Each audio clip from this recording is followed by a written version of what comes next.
Welcome back mga kapatid dito sa J Christian TV. For this video mga kapatid is so yun mga kapatid, so bali natapos na yung pagpapagaling natin sa ibon natin mga kapatid. So ngayon ang gagawin naman natin is magpapaligo sa kanila mga kapatid para mabawasan yung init ng katawan nila. So kung samahan, tara mga kapatid, samahan nyo ko, let's go.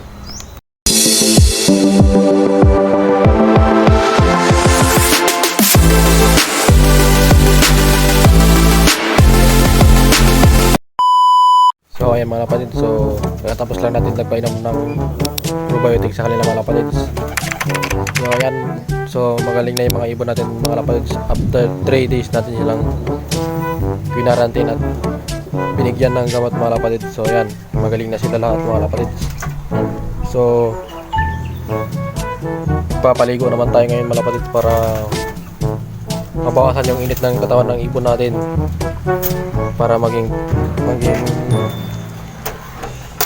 fresh sila ngayon, dahil baka bukas or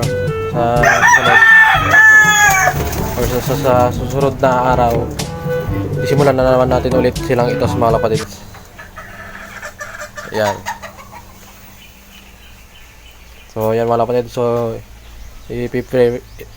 ayusin ko lang yung pagpapaligo sa kanila mga kapatid.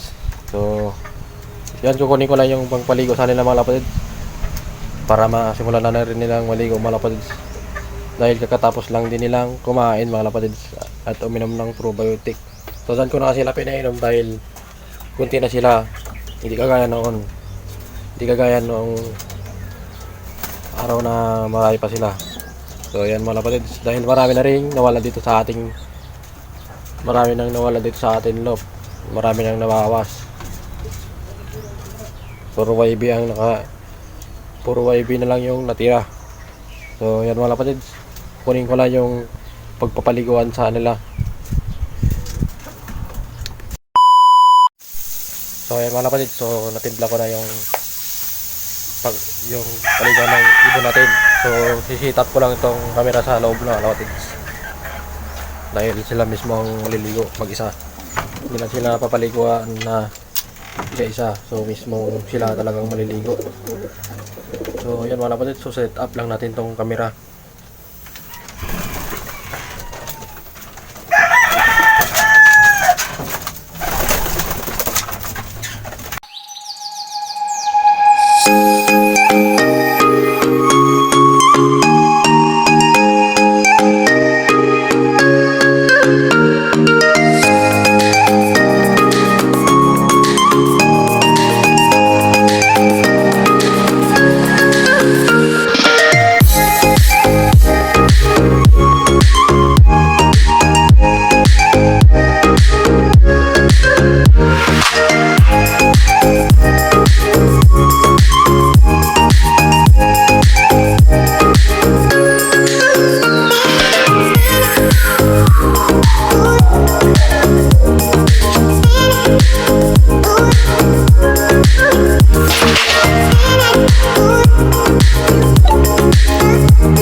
So ayun mga kapatid, so konti lang yung naligo sa kanila, iilan lang.